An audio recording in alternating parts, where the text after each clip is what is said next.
कहानी की शुरुआत होती है जॉन से, जिसे एक लेवल 6 की बेहतरीन सिक्योरिटी वाली जेल में ले जाया जा रहा था। एक वक्त था जब जॉन देश की स्पेशल फोर्सेज में काम करता था और अब वो इस जेल में एक कैदी बनकर आया है। सभी नए कैदियों के पहुंचते ही वार्डन के होलोग्राम ने उनका स्वागत किया और कहा कि इस दुनिया को तुम्हारी कोई जरूरत नहीं है, इसीलिए तुम हमेशा के लिए इस जेल में रहोगे। फिर जॉन को वार्डन के पास भेजा गया। वार्डन ने जॉन की फाइल पढ़ी और पता चला कि जॉन ने अपने कमांडिंग ऑफिसर को मारा था। वो पहले भी 2 लेवल 5 की जेल तोड़कर भाग चुका था और डीएनए स्कैन से पता चला कि वो बहुत ही गुस्से वाला और चिड़चिड़ा है। वार्डन ने समझाया कि इस जेल में ना तो तुम किसी से मिलजुल पाओगे और ना ही कोई फोन कॉल या लेटर मिलेगा, और अगर तुमने किसी भी तरह की परेशानी खड़ी करने की कोशिश की तो बहुत दर्दनाक सजा दी जाएगी। कुछ ही देर में जॉन को पीट कर सेल में डाल दिया गया। उसके साथ वाले कैदी ने चुपके से उसे ब्रेड का एक टुकड़ा दिया। उधर वार्डन भी सिक्योरिटी कैमरा में ये सब कुछ देख चुका था। शाम को जॉन ने देखा कि एक आदमी को चिल्लाते हुए ले जाया जा रहा था। उसके सेलमेट ने बताया कि वो एब्सालोम जा रहा है, एक ऐसा टापू जहाँ बुरा बर्ताव करने वाले कैदियों को भेजा जाता है। जॉन का सेलमेट कुछ न कुछ बोले जा रहा था तो जॉन ने चिढ़कर उसे चुप करवा दिया। अगली सुबह जॉन उठा तो उसने देखा कि उसका सेलमेट गायब है। तब उसे एक कमरे में ले जाया गया जहाँ सभी कैदी ये नजारा देख रहे थे। वहाँ वार्डन ने कहा कि इस जेल में खाना बांटना एक अपराध है और इसके लिए सजा तो देनी पड़ेगी। जल्द ही एक लोहे का ढांचा घुमा और जॉन का सेलमेट दिखाई दिया, जिसे वार्डन ने एक बिजली के हथियार से मारा। अब जॉन से कहा गया कि इसे 10 बार इसी बिजली के हथियार से मारो। एक बार मैंने मार दिया है, 9 बारी तुम्हारी। लेकिन जॉन ने ऐसा करने से मना कर दिया। वार्डन ने धमकी दी कि अगर तुमने ऐसा नहीं किया तो इसे मार दिया जाएगा, तुम्हारी आंखों के सामने अभी गोली मारूंगा इसे। जॉन ने टेजर यानी वो बिजली का झटका देने वाला हथियार उठाया और वार्डन को अपनी कैद में लेने की कोशिश की, लेकिन गार्ड्स ने उसे घेर कर बहुत मारा।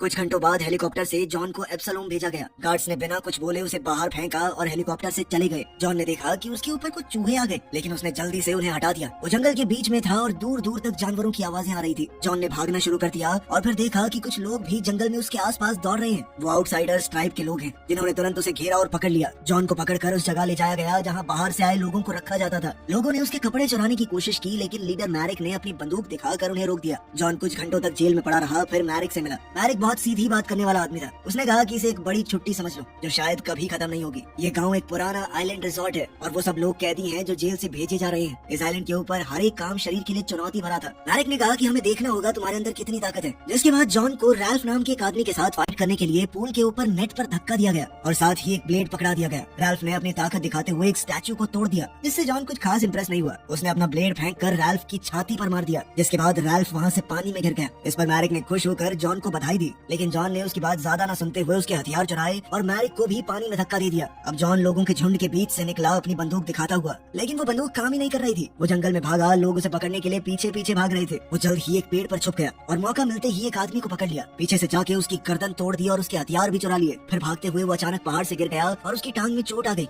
जैसे तैसे उसने अपनी चोट की देखभाल की, लेकिन तभी एक आउटसाइडर उसके सामने लड़ने आ गया। लेकिन जॉन स्पेशल फोर्सेज में रह चुका था, उसने बड़ी ही आसानी से उसे मार गिराया। अभी भी आउटसाइडर ट्राइब के लोग जॉन का पीछा कर रहे थे। गलती से जॉन ने एक ट्रैप को एक्टिवेट कर दिया, जिसके बाद एक बड़ी लकड़ी उसके ऊपर से गिरी और पीछे लगा आउटसाइडर मर गया। स्कैब नाम के एक आदमी ने तीर से जॉन की टांग पर वार किया, पर जॉन भागता रहा। आउटसाइडर्स ने मिलकर उसे पहाड़ की चोटी पर घेर लिया और तीरों से उसके ऊपर हमला करने लगे, लेकिन जॉन फिर भी किसी तरह पानी में कूद कर बच गया।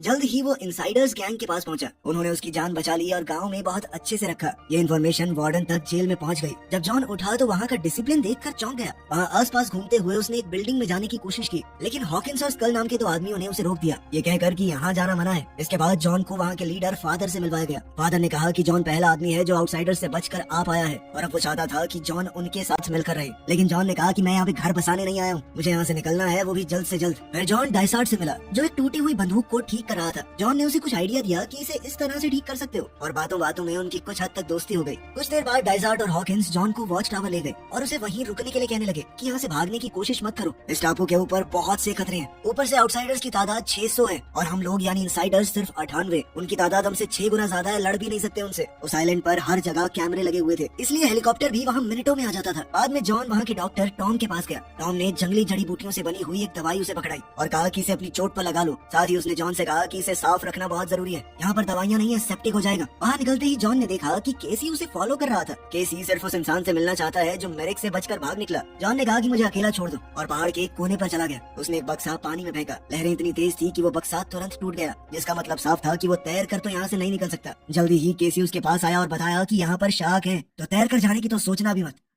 उस रात जॉन ने देखा कि एक जुलूस सामान लेकर समुद्र किनारे जा रहा था। वो चुपके से पीछे गया पर हॉकिंस ने उसे पकड़ लिया और मुक्का दे मारा। हॉकिंस ने उसे शांत रहने को कहा, लेकिन जॉन ने बदला लेते हुए उसे मुक्का दे मारा और गांव लौट आया। अगली सुबह ब्रेकफास्ट के वक्त जॉन ने केसी से उसका जुर्म पूछा कि तुम किस चक्कर में अंदर आए हो। केसी ने बताया कि मैंने एक माफिया बॉस की मदद की थी 2 बच्चों को किडनैप करने में, लेकिन मेरा उन्हें मारने का कोई इरादा नहीं था। उस साले गैंगस्टर ने उन्हें मार डाला, बस उसी चक्कर में मैं भी अंदर हूँ। तभी एक हेलीकॉप्टर उनके ऊपर से गया। केसी ने समझाया कि आइलैंड के ऊपर महीने में 2 बार सप्लाईज आती है, खाने पीने का सामान वो सब, लेकिन वो आउटसाइडर्स सब कुछ ले जाते हैं, हमें कुछ भी नहीं मिल पाता। हेलीकॉप्टर हर बार अलग जगह पर लैंड करता है, इसलिए पहले से प्लान भी नहीं बना सकते। ब्रेकफास्ट के बाद जॉन और केसी किलियन के पास गए जो दारू बांटता था। जॉन ने एक घूंट पी और कहा कि अबे जहर बेच रहे हो क्या, इतनी गंदी, छी। किलियन गुस्सा हो गया और उस पर झपट पड़ा, लेकिन जॉन ने बड़ी आसानी से अपना बचाव कर लिया। अभी घंटी बजी और सभी इनसाइडर्स गेट की तरफ दौड़े। पता चला कि ये गार्ड ड्यूटी के वक्त दूसरी बार सो गया। इससे उनकी जिंदगी खतरे में आ गई, इसीलिए उसे नौकरी से हटा दिया गया। जॉन ने देखा कि वो आदमी अब जंगल में अकेला जा रहा था। इधर आउटसाइडर्स कुछ भुने हुए चूहों के लिए लड़ रहे थे। मैरिक ने उन्हें जैसे तैसे शांत किया। जब भीड़ ने सप्लाई के बारे में पूछा तो मैरिक ने कहा कि अगर वो तमीज से रहे तो कल शाम को सामान मिल जाएगा। एक आदमी मैरिक के नियमों से तंग आ चुका था और उसने कहा कि जॉन ने तुम्हें हरा दिया था, इसीलिए अब जॉन को लीडर होना चाहिए। मैरिक ने गुस्से में उसका सर काट डाला। फिर उसने स्कैब से कहा कि वो इनसाइडर्स के गांव पर अटैक करेंगे।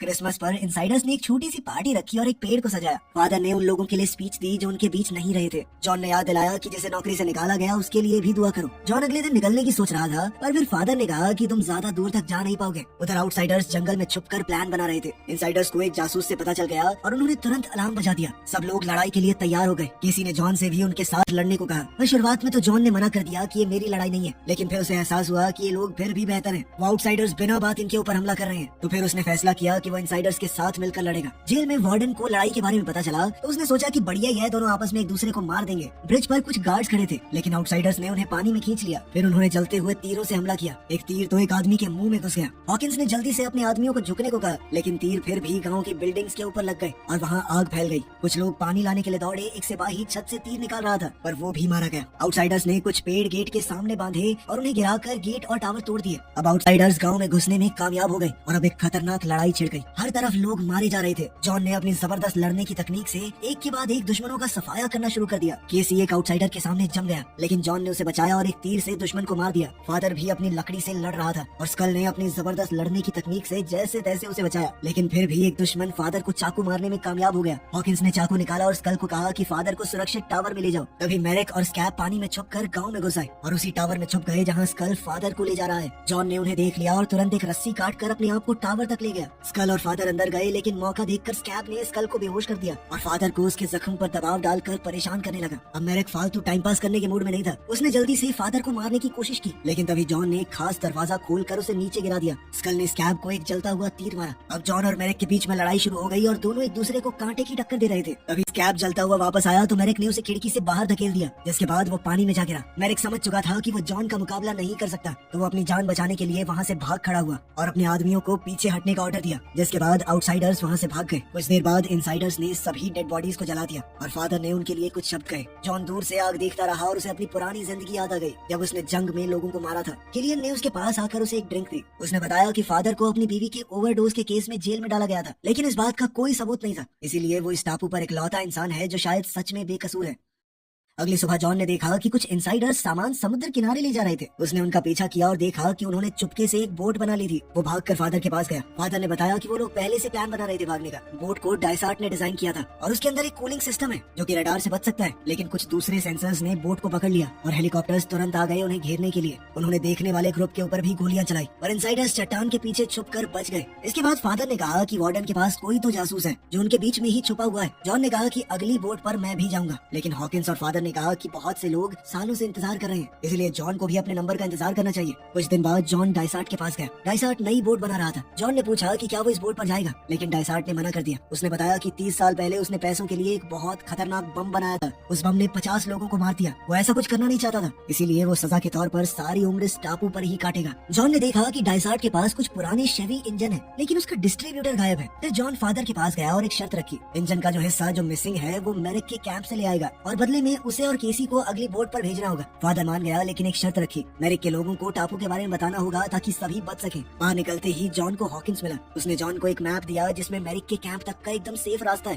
डाइसार्ट ने उसे कुछ बम दिए। केसी भी साथ चलना चाहता था, लेकिन जॉन ने उसे धकेल कर समझाया कि वहाँ बहुत ज्यादा खतरा है, बिना बात तू बोझ ही बनेगा मेरे ऊपर। इधर मैरिक ने अपने लोगों से कहा कि उसने सभी गैंग लीडर्स को मार दिया है। उसने सबके सर जमीन पर काट फेंके और अब आपस में कोई खिंचपिच और लड़ाई नहीं चलेगी। कुछ घंटों बाद जॉन आउटसाइडर कैंप तक पहुंच गया और ये देखकर वो चौंक गया कि केसी चुपके से उसका पीछा कर रहा था। अचानक केसी ने एक जाल में पैर रख दिया और पेड़ से उल्टा लटक गया। जॉन उसे बचा था, उससे पहले ही आउटसाइडर्स ने उसे पकड़ लिया और गाँव ले गए। भीड़ हंस रही थी जब मैरिक ने केसी को चढ़ाया और बाकी सब कहने लगे कि मजे के लिए इसके गले के पास कांच के टुकड़े बांध दो। जॉन ने इस मौके का फायदा उठाया और वो चुपके से अंदर गया और फिर उसने सीढ़ियों वाले गार्ड को मार दिया। उसने इंजन का वो हिस्सा भी ढूंढ लिया और रस्सी की मदद से एक टावर पर चढ़ गया। वहाँ उसने और 2 गार्ड्स को खत्म कर दिया। फिर उसने खिड़की से देखा कि केसी को टॉर्चर किया जा रहा है। जॉन ने एक बॉम्ब बिल्डिंग के अंदर फेंका और जोरदार धमाका हुआ। सब लोग अंदर घुसे आदमी को ढूंढने लगे। जॉन ने दौड़कर केसी को टॉर्चर डिवाइस से छुड़ाया, लेकिन मैरिक उसकी चाल समझ चुका था। उन दोनों को पकड़कर पूल में फेंक दिया गया और कहा कि एक दूसरे पर हमला करो वरना दोनों को खत्म कर दिया जाएगा। तुम में से जो बचेगा उसे आजाद कर देंगे हम। केसी ने ऐसे दिखाया कि वो जॉन पर हमला करेगा, लेकिन पास आकर जॉन से कहा कि इनसाइडर्स को तुम्हारी जरूरत है, मेरी नहीं, मुझे खत्म कर दो। लेकिन जॉन ने अपने दोस्त को मारने से मना कर दिया। तब केसी तेजी से उसकी ओर बढ़ा और जॉन ने जो भाला पकड़ा हुआ था उससे मारा गया। लेकिन मैरिक अपनी बात से फिर गया। उसने एक मशीन तैयार की ताकि वो जॉन को मार सके, लेकिन तभी आउटसाइडर्स में मौजूद जासूस ने उसे गिरा दिया। जासूस ने जॉन को कहा कि गांव लौटकर फादर को बता देना कि मैरिक सब गैंग्स को इकट्ठा करके दूसरा अटैक करने वाला है।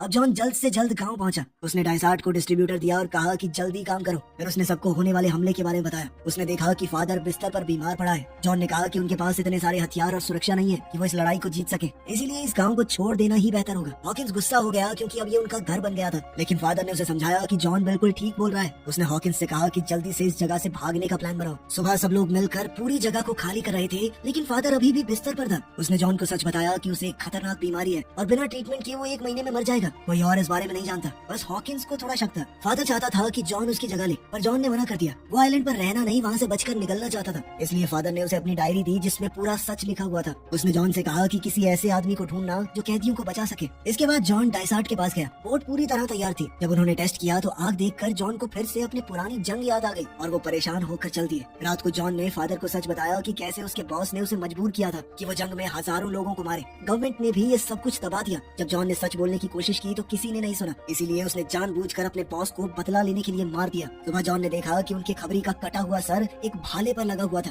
वार्डन कैमरा पर सब कुछ देख रहा था। आउटसाइडर्स चुपके से गांव में घुस आए, लेकिन उन्हें गांव पूरी तरह खाली मिला। वो खुश होकर अपनी जीत मनाने लगे। तब जॉन एक टावर पर देखा और उसके पास एक बड़ी बंदूक थी। उसने गोली चलाई और एक बड़ा धमाका हुआ जिसमें ज्यादातर दुश्मन मारे गए। तभी छुपे हुए इनसाइडर्स भी बाहर आ गए और अब उनकी तादाद आउटसाइडर्स के मुकाबले ज्यादा हो गई थी और वो सब लोग डर कर भाग गए। फादर अपने कमरे से बाहर आया और टावर पर लड़ाई का रिजल्ट देखने गया। मैरिक भी आ गया और उसने तुरंत स्कल को मार दिया। फिर उसने जॉन से लड़ाई शुरू कर दी। दोनों के बीच जबरदस्त मुकाबला हुआ और इस बार जॉन मैरिक पर भारी पड़ रहा था। फिर मैरिक ने जॉन को टावर के किनारे लटका दिया। जब मैरिक जॉन को मारने ही वाला था, फादर ने पीछे से उसे पकड़ लिया। मैरिक ने उल्टा फादर को छुरा मार कर खत्म कर दिया, लेकिन इतने में जॉन को ऊपर चढ़ने का मौका मिल गया। उसने मैरिक को जबरदस्त मुक्के दिए और वो टावर से नीचे गिरकर मर गया। इसके बाद जॉन ने देखा कि समुद्र के किनारे आग लगी है। वो और हॉकिंस दौड़कर बोट तक गए। वहाँ डाइसार्ट मरा हुआ पड़ा था और बोट जल रही थी। उसके हाथ में एक माला है जो टॉम की थी। दोनों समझ गए कि असली जासूस टॉम ही था। वो उसके घर में घुसे तो पता चला कि टॉम के पास एक ट्रांसमीटर था। वार्डन ने उसे जासूसी करने के बदले में आजाद करने का वादा किया था। टॉम को पता था कि हेलीकॉप्टर उसे लेने आ रहा है।